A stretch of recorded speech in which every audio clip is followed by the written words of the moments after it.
Good afternoon to all of you. Date है आज 27 जून 2022 और आज जो टॉपिक हम डिस्कस कर रहे हैं वो रोजगार निर्माण में लिए गए योग ऊर्जा विश्व स्वास्थ्य को ऊर्जा के संबंध से है। और टोटली ये जो 21 जून को 8वां इंटरनेशनल योगा डेज सेलिब्रेट किया गया था, आज हम उस पर चर्चा करेंगे। इस पेपर के कंटेंट को आप पेपर 3 साइंस एंड टेक से रिलेट कर सकते हैं, यूनिट 6 के टॉपिक आयुष से। चलिए, और इसके साथ साथ में इस पूरे लेक्चर्स के को सुनने के बाद जो संभावित प्रश्न बन सकते हैं उनको मैंने यहाँ पर मेंशन किया हुआ है, जैसे कि योग के 8 नियम क्या हैं और भी जो क्वेश्चंस बन रहे हैं वो सारी चीजें हमने यहाँ पर डिस्कस की हुई हैं। तो विदाउट वेस्टिंग ऑफ टाइम हम स्टार्ट करते हैं इस डिस्कशंस के लिए।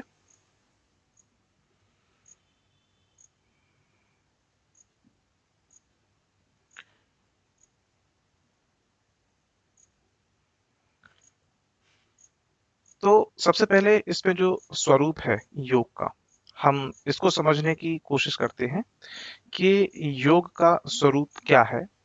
तो सामान्यतः जो अभी माननीय मुख्यमंत्री शिवराज सिंह चौहान के द्वारा जो संबोधन किया गया था, उस संबोधन में बताया गया था कि मन बुद्धि और आस्था का समुच्चय ही योग है।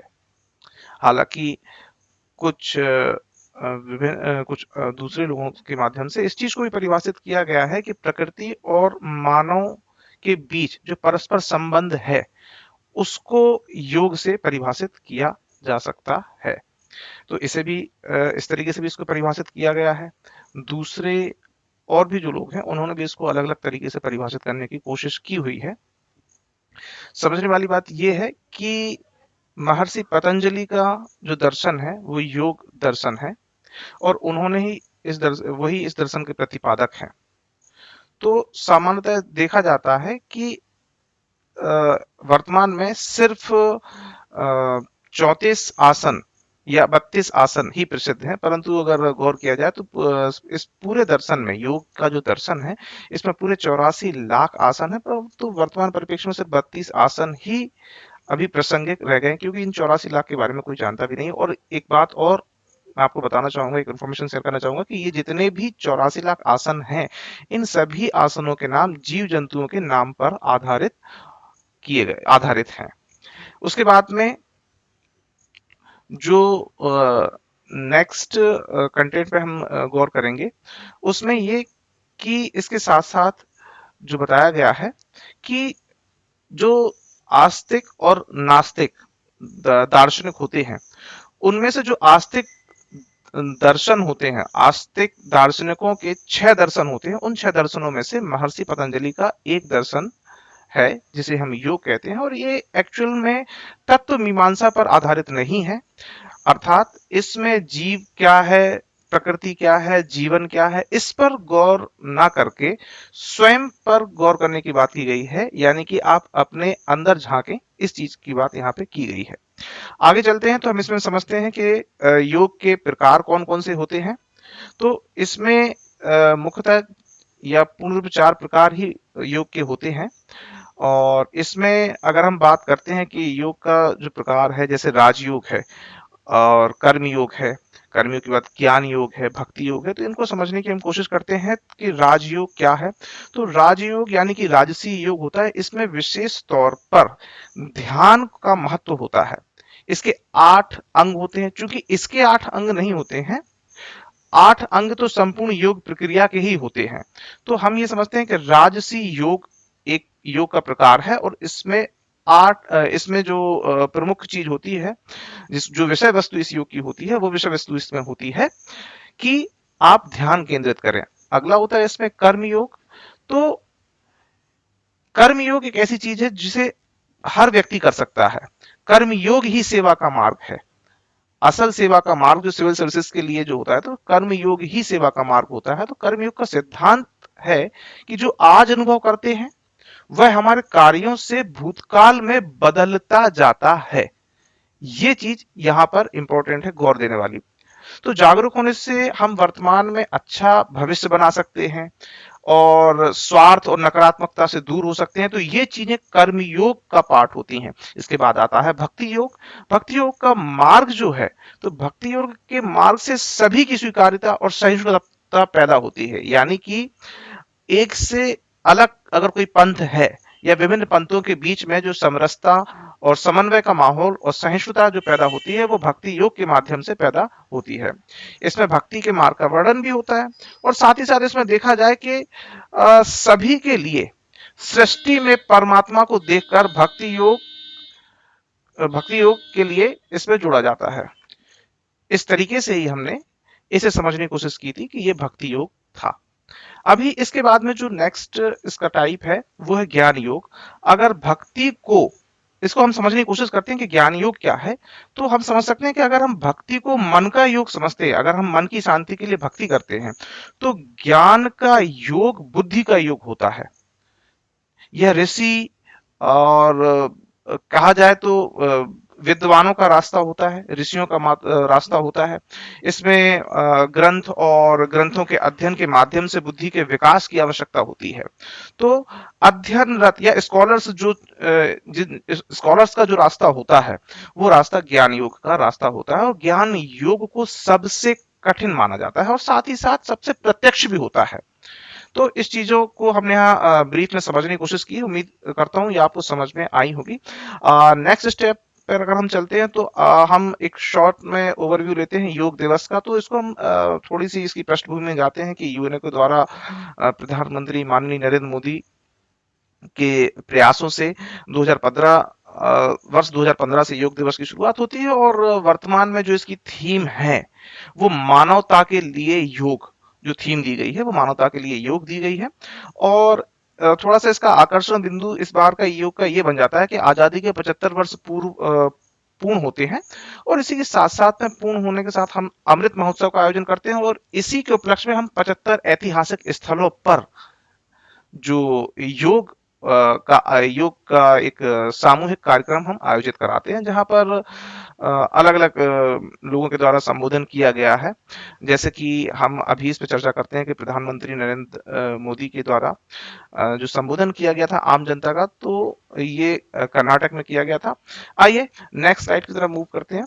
तो वर्तमान परिप्रेक्ष्य में अगर हम इसको बात करते हैं 8वें अंतर्राष्ट्रीय योगा दिवस की, तो इसमें 3 बातें गौर करने वाली होती हैं। पहली इसमें होती है जो माननीय प्रधानमंत्री का संबोधन है उस पर। दूसरी हम चर्चा करेंगे गार्जियन योग रिंग क्या है, और एक अवधारणा जिसका प्रतिपादन स्वयं माननीय प्रधानमंत्री के द्वारा किया गया है, वन सन वन अर्थ का कंसेप्ट इन्होंने दिया हुआ है। तो यहाँ पर जो प्रधानमंत्री नरेंद्र मोदी के द्वारा जो संबोधन किया गया था उसमें बताया गया था कि 75 वर्ष हो चुके हैं आजादी के बाद और 75 ऐतिहासिक स्थलों पर ये का आयोजन किया गया था। तो उनके साथ साथ में उन्होंने बताया हुआ था कि सांस्कृतिक ऊर्जा और चेतना का प्रस्फुटन इसके साथ होगा। तो ये चीज उन्होंने बताई थी। उसी के साथ साथ में आपने इस चीज को भी बताया हुआ था कि आध्यात्मिक बोध और मनुष्य की जो साझी चेतना है उसको योग का आपने नाम दिया हुआ था। इसी के साथ साथ आपने ये भी बताया हुआ था कि यहाँ पर जो योग किया जा रहा है वो मनुष्य और प्रकृति के बीच में तालमेल पैदा करता है। साथ ही साथ आपने गार्जियन योग रिंग की अवधारणा प्रस्तुत की हुई थी। गार्जियन योग रिंग जो कंसेप्ट है या जो शब्दावली है, इसको हम इस तरीके से समझते हैं कि एक रिंग तैयार किया गया था योग करने वाले देशों का, और सुबह 6:30 बजे से, हालांकि दूसरे कंट्रीज में जो दूसरे कॉन्टिनेंट्स के कंट्री हैं उसमें टाइम अलग अलग जरूर हो सकता है, तो भारत में सुबह 6:30 बजे जो गार्जियन योग रिंग तैयार की गई थी, तो इसमें 79 to 80 कंट्रीज पार्टिसिपेट किए हुए थे। प्लस यूएनओ के द्वारा इसका ऑर्गेनाइजेशंस भी बड़े स्तर पर कराया जा रहा था।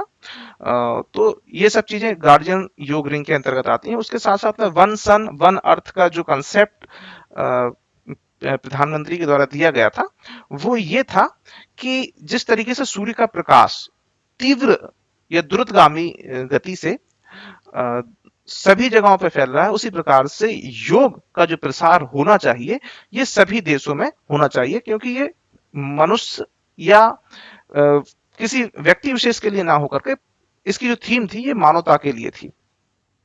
तो ये चीजें यहाँ पर बताई गई थी। तो हमने यहाँ पे समझा कि प्रधानमंत्री का संबोधन क्या था, कौन कौन सी विषय वस्तुएं थी उनके संबोधन में। दूसरी चीज हमने समझने की कोशिश की थी कि गार्जियन योग रिंग का कंसेप्ट क्या था। तीसरी चीज जो वन सन वन अर्थ जो अवधारणा थी इसमें, जो इसकी विषय वस्तु थी वो क्या थी। अगली स्लाइड की तरफ अगर हम चलते हैं तो हम बात करेंगे कि मध्य प्रदेश के संदर्भ में योग और योग के बारे में किस तरीके से अभी आयोग की संरचना की बात की गई है। तो चूंकि 21 जून को मुख्यमंत्री शिवराज सिंह चौहान जी के द्वारा भोपाल में ही ये सीएम हाउस में ही योग सामूहिक योग कार्यक्रम का आयोजन किया गया था। ध्यान देने वाली ये बात ये है कि प्रधानमंत्री के द्वारा जो योग का सामूहिक कार्यक्रम किया गया था वो मैसूर पैलेस ग्राउंड कर्नाटका में किया गया था, और माननीय शिवराज सिंह चौहान के द्वारा जो कार्यक्रम आयोजित किया गया था ये मध्य प्रदेश भोपाल में ही आयोजित किया गया था। इसके आगे हम समझते हैं कि इस कार्यक्रम के दौरान मुख्यमंत्री के संबोधन में योग आयोग की बात की गई थी कि योग आयोग का गठन किया जाएगा, योग गुरुओं की नियुक्ति की गई थी जो स्कूल लेवल पे होंगी। और तीसरी चीज, हम थोड़ा सा अतीत में चलते हैं कि हमने जब कोविड की दूसरी लहर में जब जनता इस दूसरी लहर का प्रकोप झेल रही थी मध्य प्रदेश की, तब योग से निरोगी कार्यक्रम हमने चलाया हुआ था। वहां पर हमने श्वास उच्छ्वास जैसे जो व्यायाम थे इसके माध्यम से हमने जो मध्य प्रदेश सरकार थी उसने पहल की हुई थी कि योग से निरोग की ओर बढ़ा जाए। और इसी के साथ साथ माननीय मुख्यमंत्री ने एक चीज और बताई हुई थी कि जो विद्यार्थी हैं, विद्यार्थी अपने जीवन में योग के 8 नियमों का पालन करें। तो हम धीरे धीरे इन पर चर्चा करते हैं। तो पहला टॉपिक हमारा यहाँ पे है योग आयोग। तो योग आयोग की हम संरचना पे गौर करते हैं। तो अध्यक्ष जो योग आयोग के होंगे वो स्कूल शिक्षा मंत्री होंगे जो वर्तमान में इंदर सिंह जी हैं। तो जो श्री इंदर सिंह जी हैं वर्तमान में अभी वो इसके अध्यक्ष होंगे। उपाध्यक्ष अगर देखा जाए तो इसके महर्षि पतंजलि संस्कृत संस्थान के जो पदेन अध्यक्ष होंगे वो इसके उपाध्यक्ष होंगे। सचिव की जहां हम बात करते हैं तो महर्षि पतंजलि संस्कृत संस्थान के पदेन सचिव ही इसके सचिव होंगे। बात अगर सदस्यों की जाती है तो 5 अशासकीय सदस्य 5 वर्ष के कार्यकाल के लिए नियुक्त किए जाएंगे। ये यहां पर हमने योग आयोग पे चर्चा की। इसके बाद जो विद्यार्थियों के लिए संबोधित किया गया था और उनको बताया गया था कि 8 अनुशासन या 8 नियमों का, जो योग के 8 नियम उनका पालन किया जाए विद्यार्थियों के द्वारा। तो हम उस पर चर्चा करते हैं। यहां पर अष्टांगिक योग नियम जैसा कि आप देख पा रहे हैं जो इसमें दिया हुआ है, इसमें 8 नियम दिए हुए हैं। सबसे पहला नियम है यम, दूसरा जो नियम है उसका नाम ही नियम है, तीसरा है आसन, चौथा है प्राणायाम, पांचवा है प्रत्याहार, छठवां धारणा, सातवां ध्यान और आठवां समाधि। इन सभी के सामने डिटेल्स दी हुई हैं। तो उम्मीद करता हूं कि ये चीजें अभी आपको समझ में आई होंगी और ये प्रयास आपको कैसा लग रहा है। आप अपने फीडबैक जरूर दीजिएगा। आपके फीडबैक पे डेफिनेटली काम किया जाएगा, गौर किया जाएगा। और नेक्स्ट स्लाइड में कुछ नए आर्टिकल्स के साथ हम फिर से मिलते हैं। तब तक के लिए थैंक यू।